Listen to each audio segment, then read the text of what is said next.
50,000,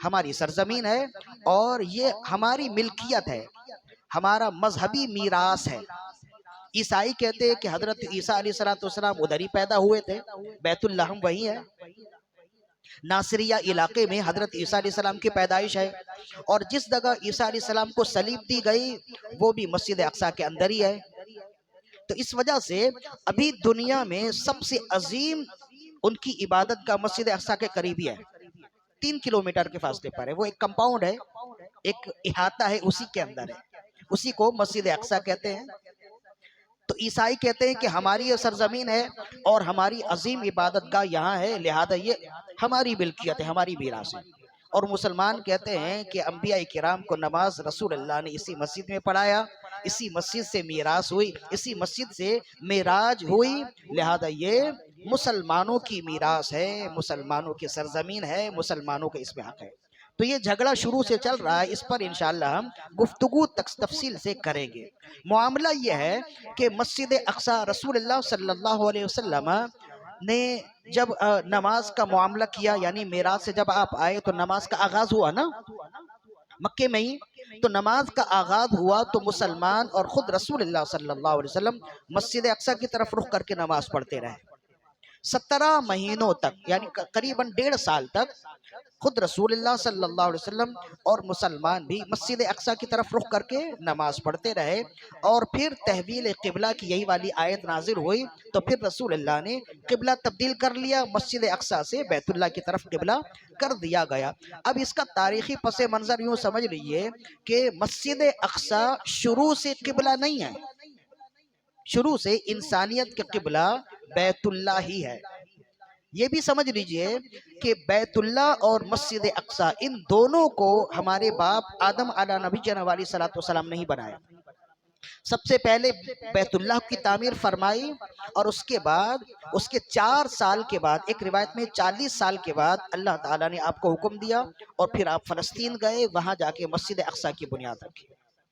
تو دونوں کی تعمیر حضرت آدم علیہ نبی جناب علیہ السلام نے فرمائی ہے، اور آدم علیہ السلام سے لے کر جتنے انبیاء کرام آئے تمام انبیاء کرام کا قبلہ بیت اللہ ہی رہا، بیت اللہ قبلہ رہا، مسجد اقصی قبلہ نہیں تھا، بیت اللہ قبلہ رہا۔ حضرت موسیٰ علیہ السلام کا جب دور آیا تو آپ نے اللہ کے حکم سے بیت اللہ سے قبلہ ہٹا کر مسجد اقصی کی طرف کر دیا۔ تو یہ قبلہ چلتا رہا حضرت عیسیٰ علیہ السلام کے زمانے تک۔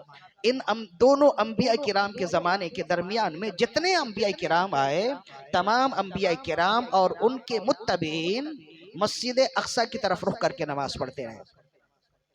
حضرت موسیٰ علیہ السلام کے زمانے سے لے کے عیسیٰ علیہ السلام کے زمانے تک وہ قبلہ مسجد اقصی کو بنا دیا گیا، بیت اللہ کو قبلہ ہٹا دیا گیا۔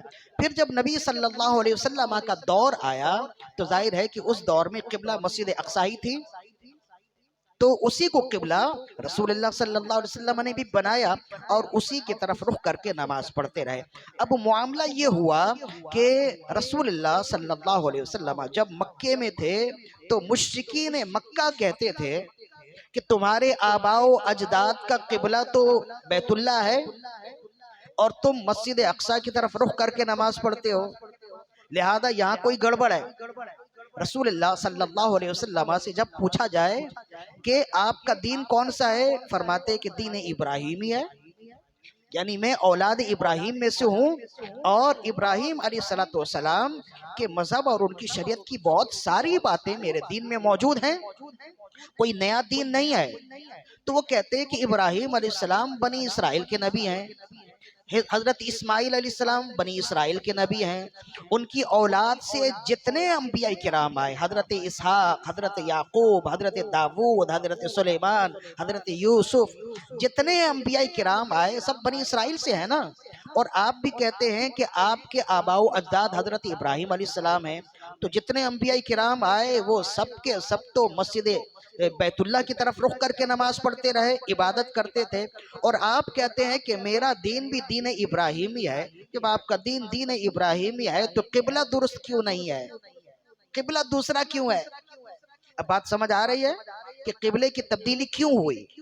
ایسی کوئی بھی کام جو ہے نا وہ چھو منتر سے نہیں ہو جاتا، اس کے اسباب ہوتے ہیں، اس کی حکمتیں ہوتی ہیں، تو یہ سنتے رہے، لیکن وہ اللہ کے نبی اپنی مرضی سے تو کچھ نہیں کرتے نا۔ تو آپ نماز پڑھتے رہے، جب آپ کو ہجرت کا حکم ہوا تو پھر آپ نے ہجرت فرمائی۔ جب آپ نے ہجرت فرمائی، مکہ سے مدینے آ گئے، تو مکے میں دو طرح کے لوگ تھے، بلکہ ایک طرح کے لوگ کہہ لیجئے، مشرکین تھے۔ مکے میں آسمانی مذہب والے نہیں تھے، وہ سب کے سب بت پرست تھے، ان کا کوئی آسمانی مذہب نہیں ہے۔ وہ کہتے تو تھے کہ ہم حضرت ابراہیم کی اولاد سے ہیں، لیکن حضرت ابراہیم علیہ السلام کی سیرت میں سے اور ان کی شریعت میں سے ان کے پاس نہ عقیدہ تھا نہ عمل تھا، کچھ بھی نہیں تھا۔ وہ فقط نام کے اولاد ابراہیم اور اولاد اسماعیل تھے، اہل مکہ۔ تو وہ سب کے سب مشرکین میں سے تھے، بت پرست تھے۔ اور نبی صلی اللہ، اب وہ بت پرستی کیسے آئی پھر یہ بھی سمجھ لیجئے چلتے چلتے۔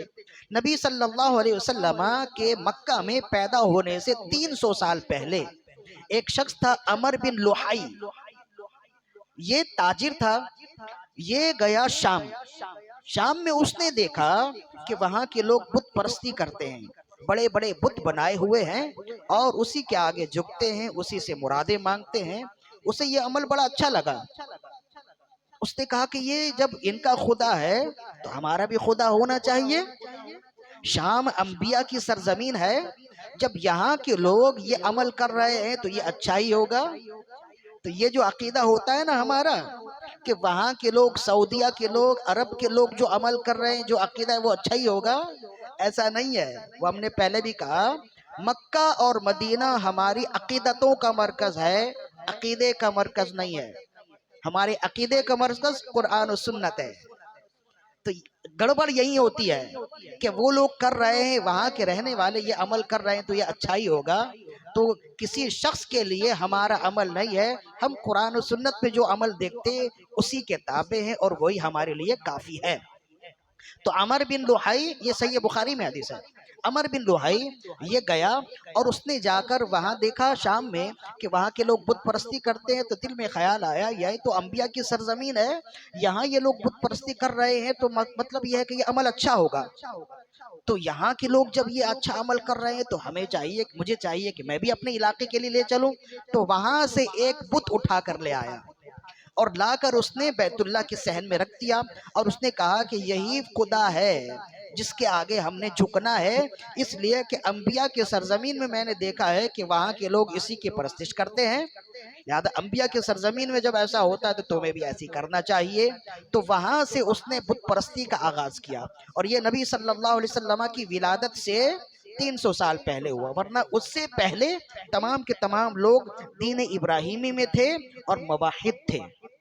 جیسے کہ شاہ ولی اللہ محدث دہلوی رحمۃ اللہ علیہ نے لکھا ہے، اسی وجہ سے رسول اللہ صلی اللہ علیہ وسلم نے ارشاد فرمایا، صحیح بخاری میں آپ نے فرمایا کہ میں نے عمر بن لوحائی کو دیکھا، وہ نماز استسقاء آپ پڑھا رہے تھے، تو نماز استسقاء پڑھاتے ہوئے آپ پیچھے ہوئے آگے گئے، تو نماز جب ختم ہوئی، نماز استسقاء تو سمجھتے ہیں نا، سورج گرہن کی نماز، تو رسول اللہ صلی اللہ علیہ وسلم محراب میں یہ نماز پڑھا رہے تھے، تو آپ کبھی آگے گئے پھر پیچھے آئے، تو نماز کے بعد جب لوگوں نے پوچھا یا رسول اللہ نماز کے دوران ایک مرتبہ آپ آگے گئے ایک مرتبہ پیچھے آئے، اس میں کیا حکمت ہے؟ آپ نے فرمایا کہ میں نے نماز کے دوران سامنے دیوار میں جنت اور دوزخ کو دیکھا، تو جب جنت کی نعمتوں کو دیکھا تو میں آگے بڑھا کہ ایک آدھ پھل توڑ لوں تاکہ تمہیں کھلاؤں، پھر خیال آیا نہیں یہ غیب ہے، اسے غیب ہی رہنا چاہیے، اہل ایمان جب جنت میں جائیں گے جب ہی کھائیں گے۔ اور جیسے ہی میں نے دوزخ کی جانب توجہ کی تو اس کی آگ قریب آتی ہوئی نظر آئی، تو پھر میں پیچھے ہو گیا، تو اسی وقت آپ نے فرمایا اس آگ میں نے عمر بن لوحائی کو جلتے ہوئے دیکھا ہے، وہ اپنی اتڑیاں سمیٹے ہوئے دوزخ کی آگ میں جل رہا ہے، اور یہ اس کی سزا ہے۔ اس کی وجہ یہ ہے کہ عرب میں سب سے پہلے اس نے بت پرستی کا آغاز کیا تھا۔ بات کہاں سے کہاں نکل گئی؟ تو مکہ میں اب وہ کہنے لگے، مکے میں جو لوگ تھے نا، بات یہاں سے چلی تھی کہ وہ مشرک تھے، تو وہ ایک ہی مذہب تھا نا ان کا، اب اللہ نے حکم فرمایا کہ حبیب اب ہجرت کرو، تو آپ ہجرت فرما کر مکہ سے مدینہ تشریف لے آئے۔ جب آپ مدینے میں آئے تو پھر 4 طرح کے لوگ تھے، 4 عقیدے کے لوگ، ایک عقیدے کے نہیں، 4 عقیدے۔ ایک تو مشرکین تھے، دوسرے یہودی تھے، تیسرے عیسائی تھے اور چوتھے منافقین تھے۔ ان چاروں کا مقابلہ کرنا تھا۔ تو جب تک رسول اللہ مکے میں رہ کر نماز ادا فرماتے رہے تو مشرکین مکہ کہتے رہے کہ یہ کہتے ہیں کہ ان کا دین دین ابراہیمی ہے۔ جب ان کا دین دین ابراہیمی ہے تو قبلہ قبلہ ابراہیمی کیوں نہیں ہے؟ قبلہ کیوں دوسرا ہے؟ لہذا وہ شک کرتے اور اہل ایمان کو کے دلوں میں شکوک و شبہات ڈالتے۔ اس کا کوئی جواب نہیں تھا۔ جب ہجرت ہوئی، جب آپ آئے اور جب آپ مدینے آئے تو مدینے آنے کے بعد آپ نے فرمایا کہ ایک رب ہے، نہ کوئی دین ہے نہ کوئی مذہب ہے۔ ان الدین عند اللہ الاسلام، اللہ کے نزدیک اگر دین ہے تو دین اسلام ہے۔ ایک اللہ کی عبادت کی جائے گی اور ایک مذہب پر یقین رکھا جائے گا، مذہب اسلام ہے۔ نہ منافقین کا کوئی مذہب ہے، نہ عیسائیوں کا کوئی مذہب ہے، نہ یہودیوں کا کوئی مذہب ہے۔ میرے آنے کے بعد دین ابراہیمی کے احکام بھی منسوخ، دین یہودیوں کے احکام بھی منسوخ، دین اسماعیلی اور دین عیسائی کے یعنی عیسائی مذہب کے احکام بھی منسوخ ہو گئے، ان کی کتابیں بھی منسوخ ہو گئی۔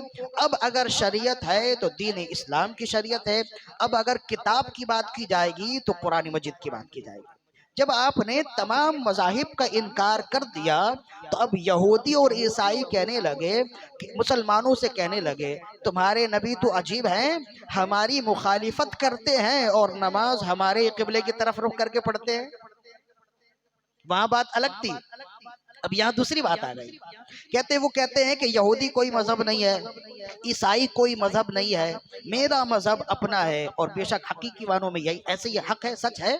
تو وہ کہتے اپنے ذوم میں کہتے جب وہ ہماری مخالفت کرتے ہیں تو پھر ہمارے قبلے کی طرف رخ کر کے عبادت کیوں کرتے ہیں، نماز کیوں پڑھتے ہیں، اپنا الگ قبلہ کر لیں۔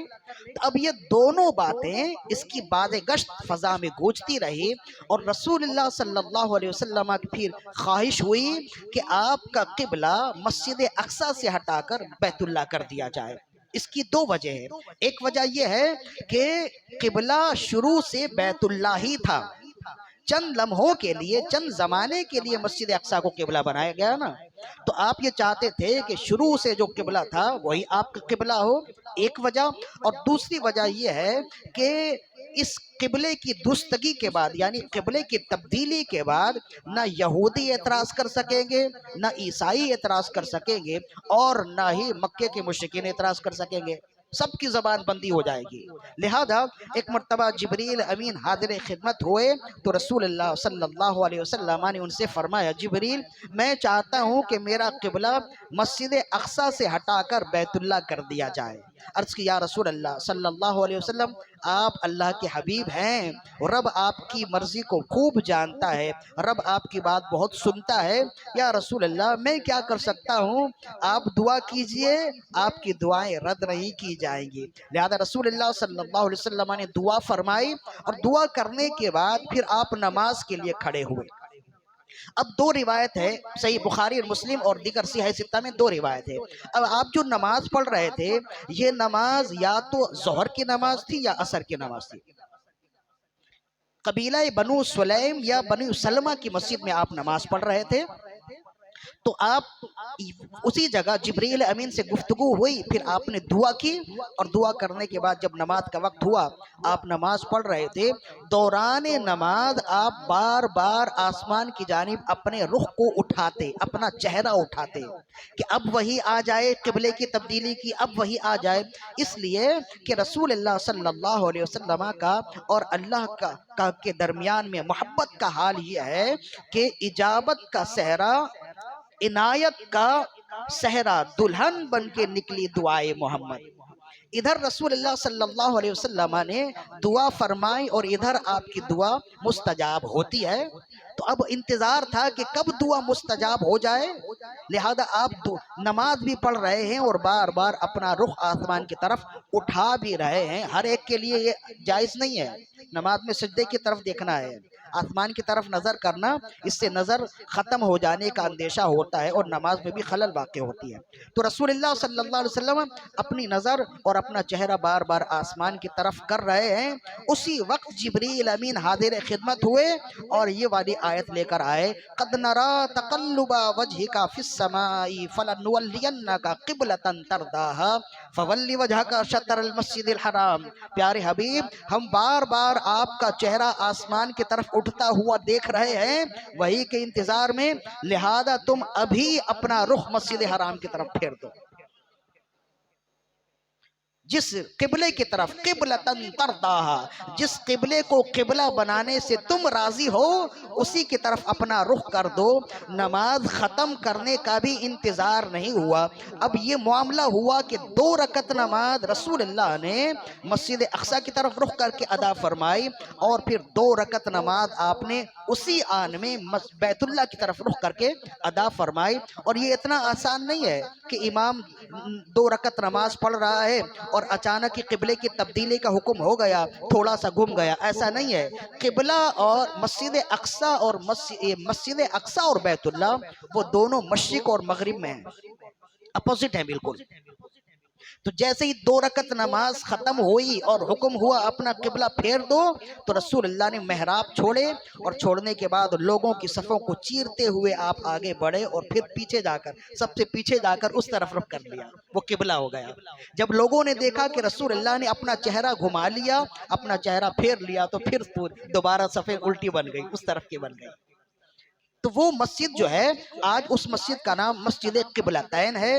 زمانہ قدیم میں وہاں دونوں محراب بنے ہوئے تھے، زائرین جاتے تھے تو وہاں جا کر دونوں محراب دیکھتے تھے، وہ یاد بھی تازہ ہوتی تھی، وہاں دعائیں بھی کرتے تھے۔ اب اس زمانے میں وہ محراب کی جگہ بند کر دی گئی، اس لیے کہ وہاں زیادہ تر اکثر و بیشتر اب بے ادب لوگ ہیں۔ تو جس جگہ رسول اللہ نے نماز پڑھائی اسی جگہ بڑا سا دروازہ بنا دیا گیا، لوگ آنا جانا کرتے ہیں، وہ محراب کی جگہ ختم کر دی۔ ہاں، اس دروازے کے اوپر، چھت کے اوپر ایک جائے نماز جیسی بنا دی ہے، تاکہ یہ نشانی رہے کہ یہ جگہ دروازے کی نہیں تھی بلکہ محراب کی جگہ تھی۔ تو وہاں جائیں، وہاں جا کر دعا کرتے ہیں، وہاں جا کر 2 مقام پر اللہ تعالیٰ آپ کو لے جائے اور آپ جا کر دعا کریں۔ 2 مقام پر دعا کرنے کا بڑا لطف آتا ہے۔ ایک تو یہ ہے کہ اسی مسجد قبلتین یہاں آپ جائیں، مسجد قباء سے جب جاتے ہیں تو مسجد قبلتین کی طرف لوگ جاتے ہیں، مسجد قبلتین آپ جائیں، وہاں جا کر اسی محراب والی جگہ پر جب آپ جا کر دعا کریں نا، تو اس بات کا یقین ہوتا ہے کہ میں جس جگہ کھڑا ہوں رسول اللہ اسی جگہ کھڑے تھے، اور میں جس جگہ کھڑا ہوں جبریل امین قرآن کی آیت لے کر اسی جگہ آئے تھے۔ جب یہ خیال ذہن میں ہوتا ہے نا تو دعا کرنے کا لطف الگ ہی ہوتا ہے۔ اور دوسرا وہ مسجد غار حرا میں جب وہاں جائیں، وہاں جا کر نماز پڑھیں، تو یہ بالکل ایسا موقع ہوتا ہے کہ آپ کو یقین ہوتا ہے کہ ہم جس جگہ بیٹھے ہیں رسول پاک صلی اللہ علیہ وسلم اسی جگہ بیٹھے تھے، اور یہی جگہ ہے جہاں جبریل امین آئے تھے اور انہوں نے قرآن کی پہلی آیت پڑھی تھی، اقرا بسم ربک الذی خلق۔ تو اس جگہ جا کر جب بندہ دعا کرتا ہے نا، اس کی کیفیت الگ ہی ہوتی ہے۔ تو پھر رسول اللہ صلی اللہ علیہ وسلم نے قبلہ پھیر دیا، نماز مکمل ہوئی، پھر صحابہ کرام کو بتایا کہ ایسا ایسا معاملہ ہوا تھا، اس سے پہلے کسی کو معلوم نہیں تھا، کوئی ایک صحابی بھی ایسا نہیں ہے جس نے قبلے کی طرف نہ پھیرا ہو اپنا چہرہ۔ جیسے ہی رسول اللہ نے قبلہ پھیرا، تمام صحابہ کرام نے قبلہ پھیر لیا۔ اس سے بات واضح ہوتی ہے کہ صحابہ کرام مسئلے کو کریدنے والے نہیں تھے، وہ دیکھتے تھے کہ رسول اللہ کا قبلہ جہاں ہے ہمارا قبلہ بھی وہی ہے، بس وہ یہ دیکھتے تھے کہ رسول اللہ کا عمل کیا ہے، وہ اس کی حکمتیں اور اس کے اندر قریدنے کے لیے داخل نہیں ہوتے تھے۔ ہم جس قدر زیادہ قریدتے ہیں، جیسے کل کے محفل میں ہم نے بتایا نا، جس قدر زیادہ قریدتے ہیں تو مزید اور پھنستے چلے جاتے ہیں۔ صحابہ کرام وہ تو بعد میں جب نماز ہو گئی تو رسول اللہ نے بتایا نا کہ بھائی یہ معاملہ ہوا، وہی آئی اور اللہ نے حکم دیا، اس وجہ سے میں نے قبلہ پھیر دیا۔ یہ تو بعد میں آپ نے بتایا، نماز کے اندر آپ نے قبلہ پھیر دیا، اور جب صحابہ کرام نے دیکھا بغیر کسی دقت کے، بغیر کچھ سوچے سمجھے، ہر ایک نے اپنا بھی قبلہ پھیر لیا، ہر ایک نے اپنا قبلہ پھیر لیا۔ کیوں؟ اس لیے کہ صحابہ کرام جانتے تھے کہ 1000 کعبے 1000 سجدے نبی کے نقش قدم کے صدقے، وہ جس جگہ سے گزر گئے ہیں اسی کو کعبہ بنا کے چھوڑا۔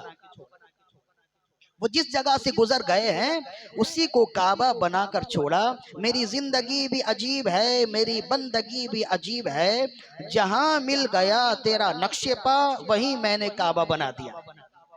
تو صحابہ کرام رضوان اللہ علیہم اجمعین کا یہ عمل تھا۔ میرے خیال سے وقت ہو گیا ہے، ابھی بات بہت ساری باقی ہے، بس کریں، بات بہت ساری ہے ابھی، اس میں ہم نے اس کی مزید اور حکمتیں بیان کرنی۔ یہ تو ہم نے پیچھے کا بتایا تاکہ معلوم ہو جائے تحویل قبلہ کی حکمت کیا تھی، کہ کوئی بھی کام چھو منتر سے نہیں ہوتا، اچانک سے نہیں ہوتا، اس کی حکمتیں ہوتی ہیں۔ تو یہ حکمتیں تھیں جو میں نے اختصاراً بتا دیے۔ میرا ارادہ تھا کہ آج اس کو مکمل کیا جائے گا لیکن وقت نہیں ہے، انشاءاللہ یہیں سے ہم مزید اور گفتگو کریں گے۔ اس میں مزید اور بھی حکمتیں موجود ہیں، مزید اور حکمتوں کے ساتھ اس میں احکام بھی موجود ہیں جو انشاءاللہ ہم بیان کریں گے۔ اللہ تعالیٰ سے دعا ہے کہ اللہ تعالیٰ ہماری آج کی حاضری اپنی بارگاہ میں قبول و مقبول فرمائے۔ وما علینا الا البلاغ المبین۔